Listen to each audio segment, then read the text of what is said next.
One, it's important to be aligned with your partner. Like if your partner really Drinking likes alcohol. Yeah, if your partner really likes a specific food, then meet somewhere in the middle. Maybe you can still buy that food, but now majority of your pantry is healthier foods that you like or are going to be better for the family. Like people don't really want to say it, but cutting out alcohol out your life will drastically change the way you handle your life and the way you are also showing up for your family too, because that's super duper important. That's why we're talking about family and relationships and dieting and stuff like that, because when you really care about your nutrition and you lock in, especially being the head of household, people are going to follow you. If you're doing something that's hard and something that's positive and encouraging, everybody else around you is going to follow. Yeah.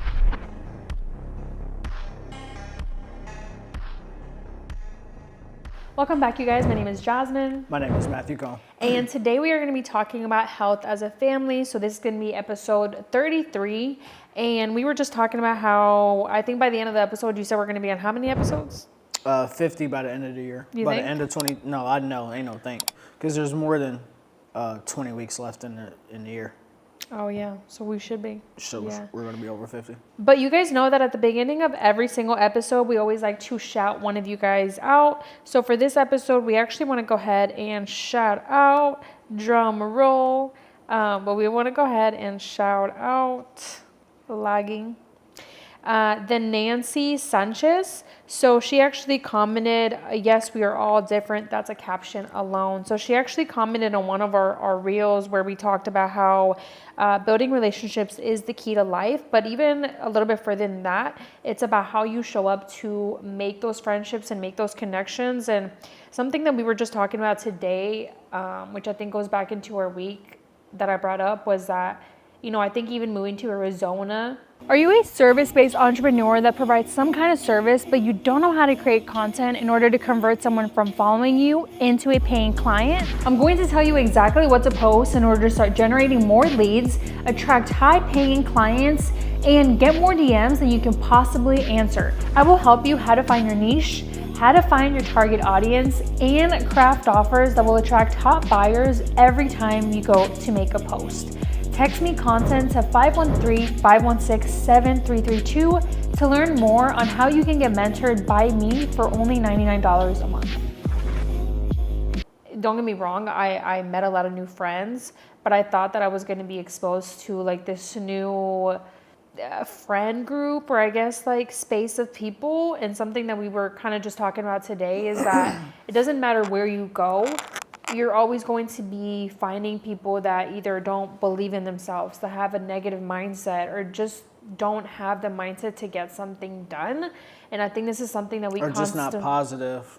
Or just not think about things in a positive way. They just hella negative. And there's so many reasons for that. Like, some people, another conversation I was having with a friend today is like some people are in survival mode. So for them, it's really hard to always see the positive. But again, I think that, and this is something that we can talk about in today's episode because it goes with the topic, but something that we always talk about is how it requires a level of mindset, a level of discipline and self-awareness to know like, hey, there's a problem. How do I fix it? Mm-hmm. And so something that going back to why I even brought up that we moved to Arizona is that, if you're thinking that if you're going to move to Arizona to meet a new friend, like a new, what is it called? Like circle of friends or a new circle of influence. You're going to see like a new environment, which don't get me wrong, you have to realize that at the end of the day, it's nothing different. It's just a mindset. It doesn't matter where you go. It starts with how you show up yourself and what people you attract, with. And so something that we wanted to talk about in this episode is how we've changed our health as a family simply because, one, I think that we did it ourselves first before we even told, the kids like, oh, you have to eat like this and stuff like that. But again, it goes back to everything starts with ourselves. And I know that's a deeper conversation, but it starts with like the discipline, the habits that you implement in your everyday life. And that's what we want to get to in today's episode. But I just wanted to say that at the beginning of the episode, because it doesn't matter what you do. I feel like we say this in every single episode, but it doesn't matter whether you start a new diet, you know, you want to make new friends and that's a goal of yours, or you want to learn new information for your business. Everything starts with mindset. So just keep that in mind as we go through today's episode. I love it. Is there anything you wanted to share? No, that was perfect. Okay. Yeah. Well, what did you want to talk about today as health as a family? Because I know this is the topic you wanted to talk about. Yeah. I noticed like one thing when I was younger is that, and it kind of carried over to me, is that my mom always cooked. Like we couldn't really afford to go out to eat all the time or always go get fast food. Like that was never really an option for us. So what I notice is super duper important, and stuff that we do is that to keep up with our health and to keep up with just being in shape and wanting to improve on our lives, is we never shy away from cooking our own food. I think people grow up in a lazy environment where they're able to get food all the time. And I was watching this TikTok video today of this kid out here hunting for food. And I'm just thinking like, man, imagine if people had to hunt for their own food today. Like how fucked up would it be? Because they're so used to being coddled to being able to get food anytime they want to, instead of actually having to go cook it. Like a lot of people don't know how to cook their own food, and which causes a lack of unhealthiness and unhealthy eating. And that's the reason why we're here today, is because people just are too lazy to cook their own food. Yeah. And again, I think it's because of today's society and generation. You know, I think we're used to instant gratification, where it's like you get everything so fast, you get everything so so quick nowadays that you don't want to do the work. You got options. It's hella options now. There is a lot of options. That's so crazy, because there's a little bit off topic, but this morning I was listening to this really good episode with this monk. I sent it to you. But one of the things that he starts the conversation with is that a lot of people even nowadays have anxiety, or they literally just don't take action because we have too many choices, it's a good thing, because he was saying, you know, a lot of us, going back to what we started the episode with, they live in a survival mode. So, you know, something that we always talk about, it's like you only know what you know at the time with the tools that you had. But again, this is where we have the conversation today. You know, at what point do you become self-aware and you're like, hey, this is something that I have to fix myself? We talk about that all the time, at a point where you should be a old enough adult, so you shouldn't be making stupid decisions constantly. So, but for everybody, that maturity comes at a different age or a different level, you know, because you can be, it has nothing to do with I've age. known 40-year-olds that are 40, but you know, they use the excuse, well, I didn't know, you know, I just didn't know what I didn't know. And then again, I mean, not to make excuses for them, but like you said, at what point are you going to be like, oh man, like, what habits or what things can we pass down and teach? And so that's what we wanted to talk about in today's episode too. That's what we should be passing down and teaching. We should be passing down trauma and teaching trauma. I didn't mean to laugh at that. But it's funny, because it's like it's true. If people are not traumatized, then they're not going to change. If people are not traumatized, they're not going to make the decision for the better. Like most people start eating healthier or start exercising or start dieting because somebody almost died. I didn't mean to laugh. But they got traumatized. It's the truth. It's the truth. And sometimes I think it sucks to hear, but it's the truth. You know, some people either wake up with, you know, something I was watching in today's episode with this monk that I sent you, was that you either learn through people telling you, hey, that's wrong. You know, you shouldn't do that. Or you learn through actually touching the stove, which is like, you know, burning your hand, and you're like, oh, let me go eat all this unhealthy stuff, and then let me learn my lesson.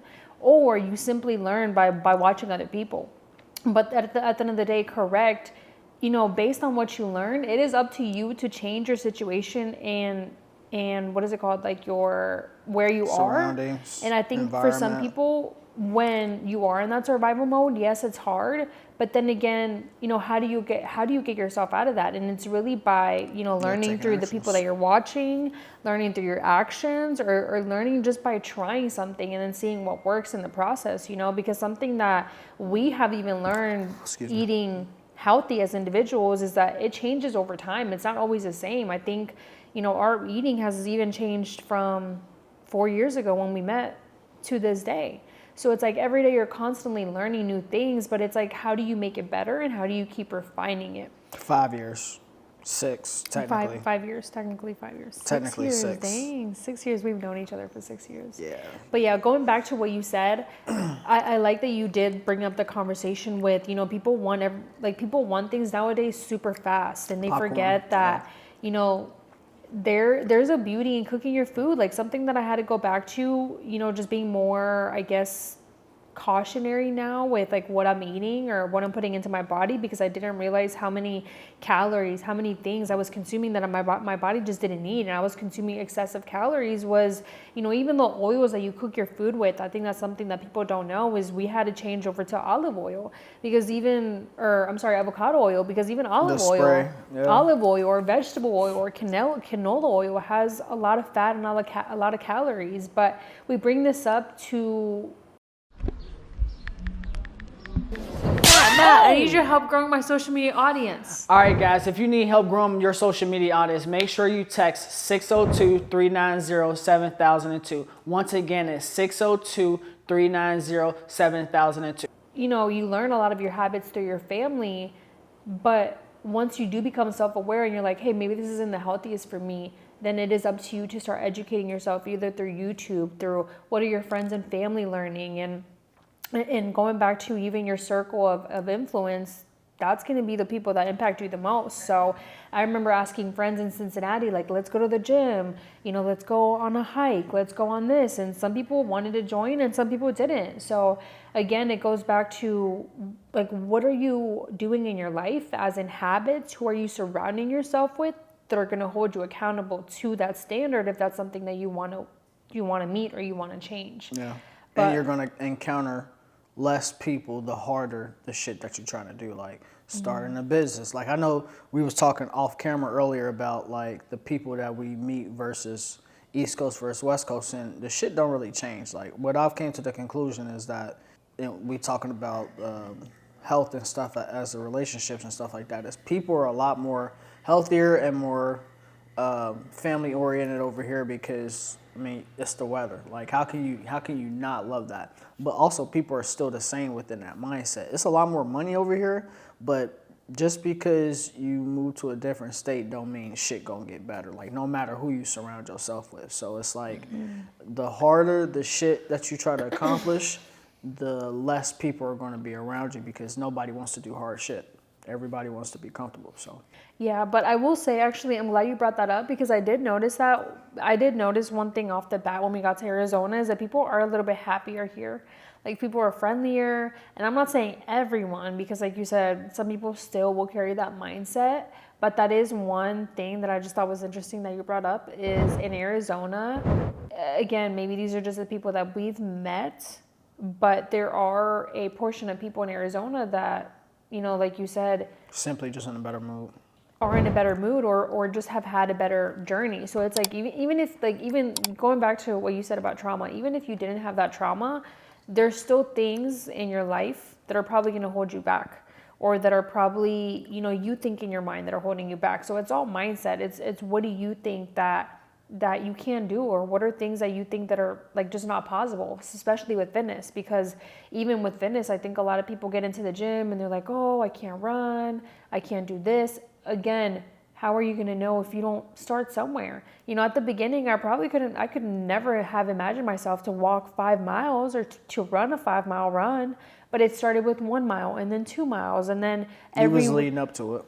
And then every week I would add on a mile. I remember we even did it together. Again, having that accountability partner that's going to hold me accountable. Like if I don't go on a run today, somebody's going to call me out. But since we're talking about relationships, that's super duper important for your spouse to also be on the same page with you as far as wanting to be in the fitness and stuff like that. Because I could have been a shitty partner and I was like, you know what? Fuck that. I don't feel like doing that shit. Yeah. So long, that's how I felt. Like I don't feel like doing that. Yeah. But the important thing about wanting to achieve goals and get better is both people in the relationship got to be on the same wavelength, on the same mindset level. So. Yeah. And I know this episode is a little bit all over the place, but I think a lot of these things just tie in together because, something that we always talk about on this podcast, literally in every single episode, is not only mindset, but also the discipline and having that consistency piece with it. So going back to, even if that's something that you didn't see growing up, where your parents were always eating out, or maybe they were cooking all the time, then one, once you become self-aware, you start implementing those habits, but two, that's where you start educating yourself. And I think for us, like even another thing where I feel like that really helped us as a family is having that consistency of just being active as a family. Mm-hmm. Like I feel like we've always gone on walks or hikes, or we've always been consistent with something. Yeah, and then the kids being active too, so that helps because Madison was texting me and she was like, I want to go to the gym every single day. I was like, all right, let's see if that happens. But even her being an active kid, like, and her being here this summer, last summer, she was getting used to us not necessarily dieting, but being on a strict meal plan and stuff like that. So it's just healthier. I wouldn't even call it strict because I think, especially in nutrition, even that's another thing that we learn. That's definitely strict for sure. I mean, yeah. So everybody has a different perspective of strict. Correct. Like, are we eating noodles with bread and soup, or are we gonna eat some steak and some fish with some fruit and veggies? Like it's a difference. Like it's a big difference. Yeah. So and that's because we've also done the work together to figure out, like, all right, what do we need to actually be eating and what can we do to make our plan consistent? Because if me and you wasn't on the same page, then shit, I'd be filling up the cabinet with snacks all the time. But we know that when we go to the grocery store, we need a set of things to make our meal preps. We know we need this much amount of money. Like, we've been, like, to have that much consistency there's and so many same things we page, can go into, yeah. like, between me and you is, like, it's crazy because we always know what to do, when to do it, when to get it done. What's crazy is that sometimes we think the same thing all the time, and then sometimes I say it and you're like, how are you thinking that? Like, but again, it goes back to being aligned with your partner. And then also at the beginning, I think that was something that, I will just be honest with you guys, that was a difference between our diets, because my diet was more so Mexican and a lot of Mexican dishes, which, you were still eating Hispanic, but I think for me it was more heavily and it was a little bit cleaner based on my diet. So like you said, sometimes you had a little bit more snacks in your pantry, and one, it's important to be aligned with your partner. Like, if your partner really likes alcohol. Yeah, if your partner really likes a specific food, then meet somewhere in the middle. Maybe you can still buy that food, but now majority of your pantry is healthier foods that you like or are going to be better for the family. Even when we got alcohol, I feel like we were drinking alcohol, like we were still on the same page about that. Like, we weren't really drinking too much when we met, and even then when we did stop drinking, like, we made that choice together. Yeah, we didn't drink that much, but when we did, it would be like on occasion. Like when we would shoot the podcast with Derek, it was like once a week, or we'll buy, like, if we went grocery shopping for the week, we'll get one bottle of wine for the week, like, and that'll be it. Like, but even then, that was just like, cutting that off was a drastic change. Yeah. Like, people don't really want to say it, but cutting out alcohol out your life will drastically change the way you handle your life and the way you are also showing up for your family too, because that's super duper important. That's why we're talking about family and relationships and dieting and stuff like that, because when you really care about your nutrition and you lock in, especially being the head of household, people are going to follow you. If you're doing something that's hard and something that's positive and encouraging, everybody else around you is going to follow. Yeah, I thought about it the other day, how much it's changed our life, and I'm just so glad that I, just cut out alcohol out of my life, because not only did it make me healthier, but it just even made me more, what is it called, like, clear and sharp. But going back to that, something that I do want to touch on that you said was even being on the same page when it comes to how much money are you spending on groceries, because I know growing up, that was something, everybody grows up with a different story. Like, everybody's brought up differently. But I just know for myself, it was always my mom buying all the groceries, and then sometimes if my dad didn't like something, he would be eating out. And so it goes back to one, you have to be on the same page, but two, I mean, if you are going to be having a budget within groceries, it's obviously for a reason, because you're either trying to save money or something, or you just have like a specific what is it called, like financial budget for your family. And I feel like even growing up, that's something that I didn't really see. It was kind of like, well, you just have what you have for the week, and then later that created more problems. So I think that's even a huge thing that you have to have a conversation with, how much money are we spending this week on groceries? If you're trying to eat healthier, it does add up. So what are you willing to spend more money on in terms of healthier things? I think that's a huge conversation. Yeah, and staying disciplined too in the kitchen. That's the biggest fault to families and entrepreneurs, is staying disciplined in the kitchen. And meeting in the middle. And going back to staying disciplined in the kitchen, like something that we even learned through the process. That's going to be the name of the episode, Stay Disciplined in the Kitchen. Stay disciplined in the kitchen. But something we learned through the process is how much we were actually under eating in terms of protein. Like going back to what you said, is that we were eating a lot of snacks, and I was a snack queen. Like I used to love my snacks throughout the day. Go to the to the gas station. You can still snack, but it was the types of snacks. Yeah, you just snack differently. Cookies. Yeah. What else? We would get our pretzels, late night snacks, late night runs, and all those calories and all those things add up. Obviously, calories are not the only thing that you should look out for, but that was something that we became more aware simply by, one, being clear on what should we be eating, what's in the pantry. Just looking up ingredients. How it makes our body feel. And that was something that we learned, is we're spending way too much money on snacks and not actually eating enough real food. Yeah. But again, we learned that through trial and error, trying different meal prep places, buying different snacks that we liked, that we didn't like, and testing it out. And that's why I can't wait till Madison get here, because it's really going to test our food discipline, our kitchen discipline. Yeah, because we did a pretty good job last time she was here. We was always getting meal preps. We cooked when we needed to cook. We didn't really get a lot of snacks. This time, since I have a lot more free time, like the past 6 months, I've been cooking a lot at home. So now I'm going to be able to be cooking even more and be even more disciplined about getting up as a family and doing stuff as a family as well. Yeah, and everyone has a different budget, but if that's something that's your priority, where you're like, hey, this week we only want to eat once out this week, then going back to that discipline, what are you going to do throughout the week to make sure that you hit that goal? Yeah. Which is either meal prepping your lunches, meal prepping your dinners. And so something that, if you guys see me harping on, is like, what habit are you going to put in your everyday life to make sure that you meet that bigger goal? Yeah. Because that was something for me where I was always like, oh, I want to lose 5 pounds. I want to lose, a certain percentage of body fat, or, I want to get thicker, and or whatever it was in terms of like a certain muscle, but there was no action behind it. It was always like, I want. But what are you fixing in the kitchen? Like, what are you fixing when it comes to your gym routine?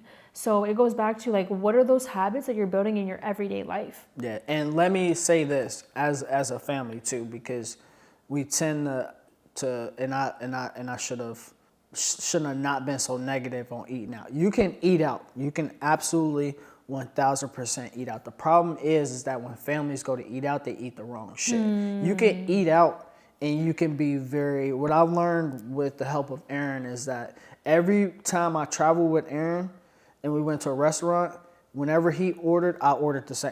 Give me whatever he eating, because he was going to eat discipline. He only ate steak. It wasn't a lot of carbs. Like, if he ate some chicken, he made sure it wasn't fried. Like, he would make sure he got a chicken patty or something like that. Like, you can eat out. It's going to be mad boring. It's not going to be the fancy stuff that you want. You can still eat out, make it fun, but make sure you are getting your correct, what do they call it? Macronutrients. Your macro count. Yeah, your macros. And you can make it fun. Like, I think most people, maybe there's a part 2 that we need to make, but most people think that eating healthy has to be boring, and it really isn't. Like, I actually learned so much through the process, like the last 3 months, just studying what was I eating, really getting down to being conscious of like, okay, well, if you're eating this, why are you eating this? Like, it's so much psychology behind food that maybe we do need to make a part 2. Yeah. But my final say so in this is, and this is the last thing that you should do in order to achieve those goals as far as being on the same page with your family about nutrition and stuff, is your preparation. Like, this is one thing that I want to get better with this summer coming up, like starting this week, is if I'm not going to physically eat as much protein in a day, I need to make sure I get a shake, or I need to make sure I make a smoothie that'll make sure I still get my protein intake if I'm not going to physically eat anything. Yeah. Like, and we need, and Jazz has always been good about making meal preps. Like, you usually make your meal preps at the beginning of the week, right before that Monday starts, and we go grocery shopping. So we've always been super good about that. So especially a lot of people just get lazy because it's harder to meal prep. Like, if you can meal prep, like they give the white moms on TikTok so much slander for making lunches for their kids, but I'm like, man, that's like the ultimate preparation guide. Like, if you meal prep for your kids, then that eating healthy and eating the correct way transcends from the parents to the kids. Yeah, and one thing we want to say is that I was just thinking about it. We are not nutritionists by any means, but I think that you have to We've been around a lot of smart people, though. Yes, and you have to do what works for you. Like, at the end of the day, it's what works for you. So it's going back to what you just said, is because I've heard from some people that are like, I don't like to meal prep. That's boring to me. I don't want to be eating the same thing every single day. Like you said. And I hear you. Some people are like, well, I don't like that. But is it really about what you like or about what you need? What you need. And so if you're the person that has goals, you're disciplined, and you're like, I want this, then it's not about what you like. Sometimes you have to do what you need. And we're going to end it there, because that's a whole nother part too. And I think that we need to do a whole nother episode on, because I know this episode was more about like our personal background and story and family nutrition. But I think we should do a second one just on like tips, tricks, and our personal journeys that we've... If we do that, let's do like a record in the kitchen. Like, that we've learned. Just the tips that we do in order to, just like you be putting your scale and stuff like that. So, well, that is all the time we have for today, you guys. Don't forget to like, share, and subscribe. We will see you guys in the next episode. Let us know down below if you guys want a part 2 to health and family, hopefully in the kitchen cooking something. And we will see you guys in the next episode. Peace. Bye, you guys.